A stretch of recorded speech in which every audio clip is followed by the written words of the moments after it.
Hello, BookTube, and welcome back to a read-along, a buddy read that I am doing with Micah Cummins of James Clavell's Shogun. Micah and I did a buddy read last month, and we enjoyed it so much we did another one this month. A huge chunker for March of the Mammoths.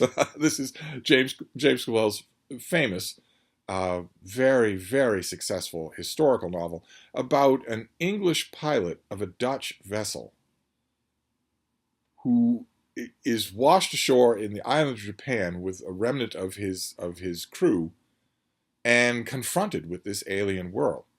And John Blackthorne is more capable than anyone in his crew.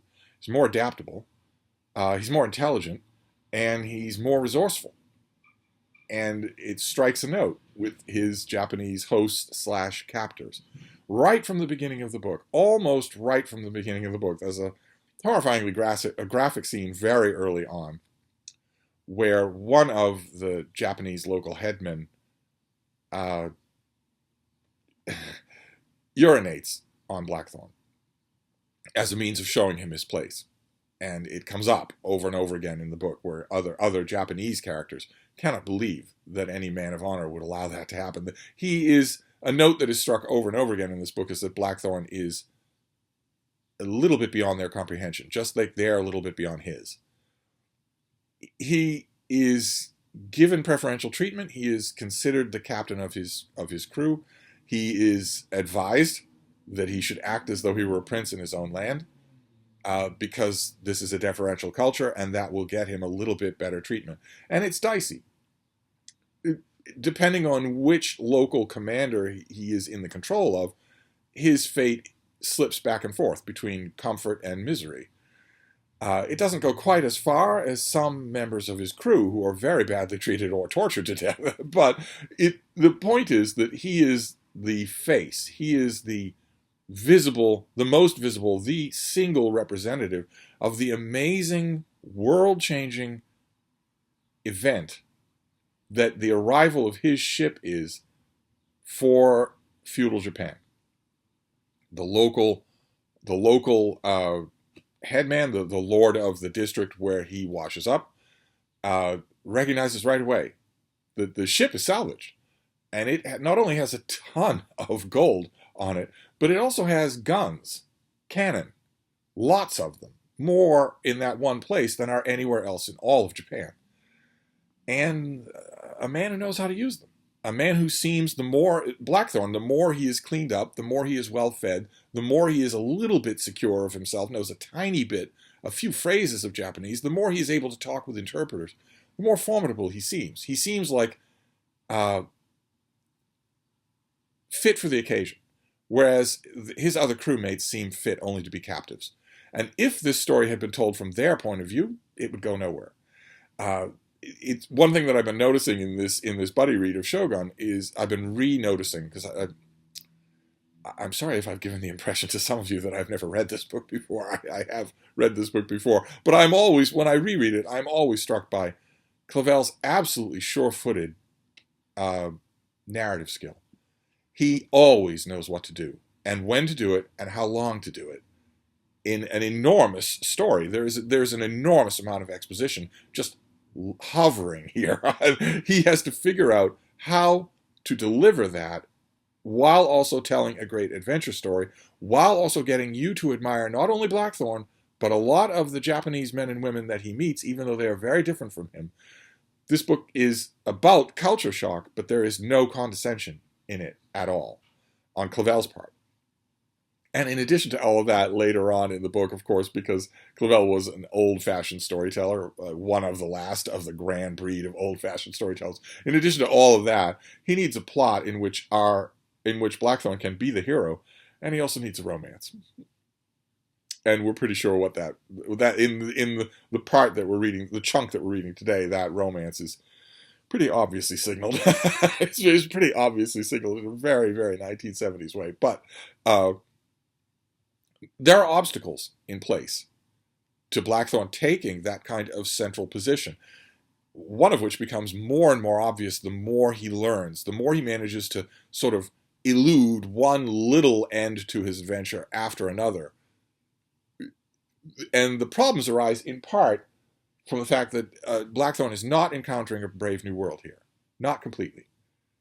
The Jesuits have got here before him. Japan is a largely Catholic country. Many of the regional daimyos are Catholic. And Blackthorne is a Protestant from Queen Elizabeth's England. And they are at war. Those two versions of Christianity are at war with each other. Very violent, very bloody war. It's not just theocratic conferences at the University of Paris. It's very much, I am your enemy and you are mine. And you will kill me if you can. And the more Blackthorne learns about how firm a hold the Jesuits have on Japan, the more horrified he is, especially since he doesn't know the language, and they do. The only way he can talk to his captors is through his enemies. And we see that at first. We saw that in the first chunk that we read with Father Sebastio, who doesn't really know Japanese all that well and is a figure of mockery to the Japanese because of that, but at least he can convey something of what Blackthorne is saying. When he talks to, for instance, that local daimyo, he can convey a little of what Blackthorne is trying to say. And one of the first things that Blackthorne wants to say is, this man who's translating for me is my enemy. He hates me. He might not be translating my words accurately. Blackthorne goes so far as to commit an act of sacrilege in front of the Japanese in order to show them, this is not directed at you, this is directed at the translator. And a refrain that runs throughout here, Clavell was a kind of a two-fisted storyteller, kind of a Louis L'Amour type figure, only with considerably more literary abilities. He was a big believer in this book. He certainly makes it a cornerstone of this book, that real men can recognize real men, and they can also recognize who are lesser men. And so, as the book goes on, more and more Japanese in greater and greater positions of authority are listening to Blackthorne, even though they have to do it through a translator, and even though he seems weird to them. He is very alien. He's tall and blonde, and he doesn't look like anybody in the island except these Portuguese Jesuits. And he can't speak the language, and he has barbaric habits and customs and whatnot. And we learn about one of those in the pages that we're reading today, because Blackthorne once again reflects on the different diet in Japan. Where is it? I marked it down here. He was taken to a large house. There he was bathed, and he ate, inevitably, fish soup, raw and steamed fish, a few pickled vegetables, and hot herbed water. Instead of wheat gruel, this house provided him with a bowl of rice. He had seen rice once in Naples. It was white and wholesome, but to him, tasteless. His stomach cried for meat and bread, new-baked, crusty bread, heavy with butter, and a haunch of beef, and pies, and chickens, and beer, and eggs. He's pining for good old-fashioned Elizabethan British food, English food, and he's not going to get it. He's surrounded in an alien culture, but what was I saying? Oh, right. The further along he goes, the more the people who are greater and greater power who come to know him and who realize how crucial he is, because he's not just somebody. He was in charge of this ship that brought this gold and these priceless navigational charts and those guns to Japan. The local lord of the province very much knows what he has in his hands. He very much knows that this could tip the balance of power. And it turns out, the more Blackthorne learns, first from Father Sebastio, but then later from a Portuguese sailor that we saw rescued at the end of the last chunk of chapters that we were reading. We see a man named Rodriguez who is rescued and who has a lot to tell Blackthorne about the world where he is. And then in the pages that we're reading this week, Blackthorne is temporarily thrown into prison. And there is a man there who teaches him even more, not only about all the lay of the land, but also, crucially, more Japanese, more of the language. That is a huge stumbling block, and he knows it. But the more he learns, the more he realizes that he has arrived, he has washed up on the shore of a land racked by civil unrest. There was a man, there was a great and brutal, horrible man whose title was the Taiko, and who ruled the whole of the country with an iron fist. And then he died. In his bed. He was not assassinated. He died in his bed. And he left an heir who was a boy, 7 years old. And because he's a boy, he left a regency council. Several powerful lords and magnates who are on the regency council. They are all powerful in their own way, but two are more powerful than any other, Lord Ishido and Lord Toranaga. And they are absolute enemies to each other. They hate each other, which is why in the course of the pages that we're reading this time around, whenever they talk, they're icily polite to each other. that is something that we learn over and over again in these pages, is that politeness is at its peak when the danger is greatest. And one of the ways we learn that is because Clavell makes the very wise decision, and in these pages he just expands on it, that he isn't telling the story only through Blackthorne. A less confident writer might have tried that, and that might have worked. I've read books that basically were like that and worked, but it doesn't work anywhere near as well as what Clavell does, which is occasionally to break up the narrative by taking us into this perspective of some of the other characters, not just the Japanese, but also the Jesuit priests. And eventually, Toranaga and Ishido are at daggers drawn. They are on the edge of confronting each other openly and militarily to rip apart the Regency Council and simply fight for control of the island on their own. They're on the edge of that, and that edge was going to be toppled over. That was going to ignite one way or another. But right on the edge of that tension comes this ship and this stranger and these guns and all of this new information. Sooner or later, when you're seeing that happen, in the first 200 or 300 pages that we read, you know, just as an experienced reader, you know that sooner rather than later, Blackthorne is going to talk with Toranaga. You might not know anything about the history of this period, but it's pretty clear. I mean, we're told over and over again in these pages that no one actually has the rank of Shogun. Shogun is not a person or a place, it's a rank, like Taiko. It is the very highest rank that you can have militarily, socially, personally, outside of the Son of Heaven, outside of the royal prince himself. He's the only one who can bestow it, and none of these other characters have it. Even the Taiko didn't have that designation. You are left to wonder as you are reading these pages, well, who's going to become Shogun? Obviously, if the book is called that, somebody's going to get that title. And it's pretty easy to tell from Clavell's narration who he likes. And that's going to matter a lot in terms of who wins. Because Clavell makes it pretty obvious that he is really, really fond of Toranaga. And you know, early on in this book, as you're reading these dozens and dozens, hundreds of other pages, you know that Blackthorne is going to have to talk with Toranaga many times. They're going to have to get to know each other. There's a similar function that happens in Gary Jennings' great historical novel, The Journeyer, which is about Marco Polo traveling to the court of the great Khan.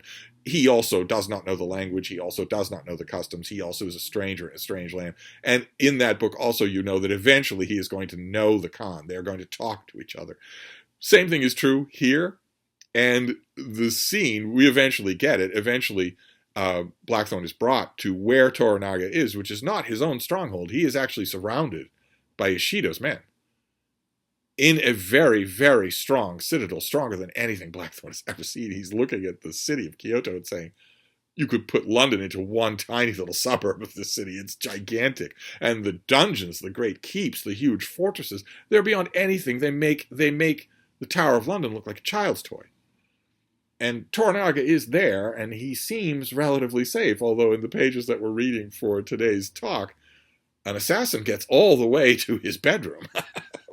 An assassin intent on killing him gets all the way to the inner sanctum of his rooms. Now, it becomes pretty obvious fairly early on in that scene that the assassin was actually after Blackthorne, not Toranaga. But nevertheless, it is possible for a skilled man to get that close. It's a rather, in a grim way, it's a funny scene, because by the time you get to that scene, you already know something of what feudal Japan culture is like. And when the assassination plot is just narrowly foiled, just barely foiled, one-on-one, knife drawn, in the dark, just barely foiled, and then, you know, the local gendarmes, the local soldiers start to show up, the local samurai and their commanders start to show up. There's a scene when the action is still hot, when people are still wondering what this is, what's going on here, when one of those commanders says, who is the commander of the guard on duty this evening? And one of the other characters says, I am, Lord, and you know what's going to happen. There isn't any hesitation at all. The samurai commander simply beheads him. It's right there. Like that. We're not going to discuss this. You're not going to lose any back pay. You know that it's coming, and the man also knows that it's coming. He doesn't even try to defend himself. That is the world that Blackthorne has stumbled into. It is full of its weird kind of honor, but also instantaneous violence, and with a skill and a speed, the like of which he has never seen. He knows perfectly well that a legion of samurai against in non-gunpowder combat with a legion of English soldiers would make mincemeat out of them. He knows that already. But the point is the non-gunpowder part. And that's important because Toranaga has plans within plans within plans, and he has an advisor whose nickname is Iron Fist, who doesn't really understand, and that because that advisor is an old friend of his but does not understand the twists and turns of his old friend's mind, we have another perfect opportunity for exposition. Clavell is really good about deploying very varied ways to deliver the huge amount of exposition that he has to give all the time. All the time. The situation is so complex that he needs to be working at it all the time to keep you up to speed. Because when Blackthorne meets Toranaga, he is plunged directly into the extremely intricate power maneuverings of the different members of that Regency Council. There's no avoiding it. They all need him, and they don't just need what he has in his ship. They need him. They need his knowledge. They've now seen him in action because of his rescue of Rodriguez. They've seen how he commands a ship on the open water. And that's now when he's still weak from rickets. So who knows, from scurvy, who knows what he would do at full strength.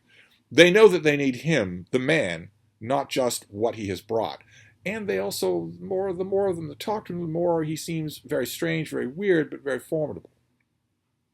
So there is a scene where he talks with Toranaga. Now, the only way that he can do that is through an interpreter. And at first you're thinking, well, he's wearing, and you are thinking as a reader, well, it has to be a Jesuit. It has to be another Jesuit priest. But there are Jesuits, and there are Jesuits. And it's in that scene that we meet Father Alvito, Martin Alvito, who has been in Japan for 30 years and speaks Japanese better than a lot of Japanese do. He is not Father Sebastião. He knows everything. And in the scene, it is wonderful. He is such a good translator that he speaks Toranaga's part. He doesn't just translate the words, he translates the tones and the intonations. It is mesmerizing. Absolutely, it is a mesmerizing feat of storytelling. And Clavell has the genius. You're following along with the cut and thrust here because Toranaga is questioning Blackthorne pretty much directly as he could, without them both knowing the same language. And Clavell has the dramatic skill, the dramatic insight to interrupt the scene. He interrupts the scene. Someone pounds on the door. All the samurai around Toranaga are suddenly on the alert because they are surrounded and outnumbered.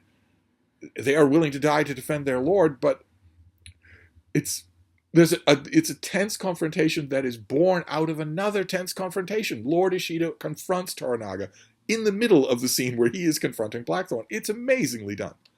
Amazingly done. But I want to read you, I don't want to read you too much here because I could read forever. There's so much to cover here. But I want to read you what Father Alvito says to Blackthorne. He's introduced himself. I will be your interpreter. I will interpret the Lord Toranaga's words. I strongly advise you to do as you're told, speak when you're spoken to, answer to the point, and don't be a rude barbarian, because this man has a lot more power than anyone you have met so far. I advise you to step carefully. And Father Alvito has a wonderful little description here. It's cold and yet not unfeeling.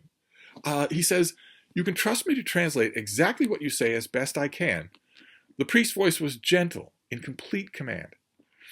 "This is the court of Lord Toranaga. I am the official interpreter of the Council of Regents, to General Lord Toranaga and to General Lord Ishido.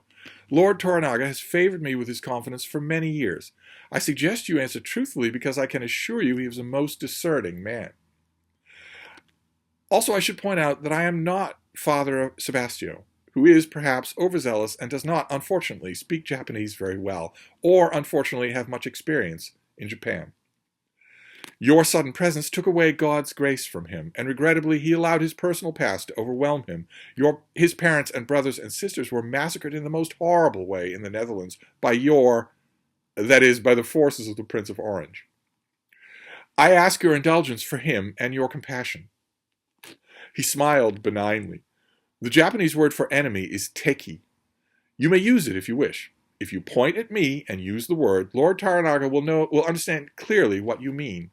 Yes, I am your enemy, Captain Pilot John Blackthorne, completely, but not your assassin. That you will do yourself. That is wonderful. Just so chilling. It's just so amazingly good. And we wonder how much it will be true. Blackthorne is very much on edge. He has heard the warning. This is my enemy, but he is speaking the truth. If I'm going to hurt myself, I'm the one who's going to do it. He's not going to do it. This is too high a level of cut and thrust diplomacy. He is not going to lie to Lord Toranaga in front of him. I'm the one who's going to hurt myself. And a tense conversation develops. The more Blackthorne says, the more Toranaga is interested. And sometimes the path of that interest is not the path Father Alvito would like. Because one of the things that is dropped in that conversation is that it's possible that the Portuguese Jesuits who are in Japan, all over Japan, whispering in the ear of so many daimyos, have been lying about the power structure of Europe. It's possible, as Blackthorne says, as Blackthorne tells Lord Toranaga, that Portugal is a vassal state of Spain, and not really in control of much. This has a dramatic effect. It grows as the novel goes on, but it has a dramatic effect right at the beginning as well. And that is at peak interest, and then it's interrupted as Lord Ishido shows up. And we learn more and more about the incredibly tense dynamic between them. Ishido is wondering when he should move. He has Toranaga seemingly completely in his power. Toranaga has a fortress. He is in the middle of a very fortified place. And he has a lot of men, but he doesn't have anywhere near as many men as Ishido, and he's far from his own men. Iron Fist, his consular, is constantly telling him this. This is crazy. What are you doing? What can your plan possibly be to warrant this much risk? And the natural answer to that is that Toranaga wants to be Shogun, but Toranaga says over and over again that he is not. And Blackthorne is a straightforward guy. He's a straightforward hero. He's very heterosexual. There is in the section that we're reading today, there's a weird, prolonged chapter that I still, after all this time, I've read this book 4 times, I still don't know quite how to figure it out. And I have not. Probably thanks to YouTube, I could probably find out where Clavel comes down on the subject, and maybe that would explain it. I still don't know what to make of... There's a passage where one of the characters, Mariko, who is a very skilled translator on her own part, she's not quite as skilled as Father Alvito, but she's really good, and it's pretty obvious she's going to be somebody's love interest. But at one point, she is sort of offhandedly talking to Blackthorne about what they can do to make his stay more comfortable. And pillowing comes up.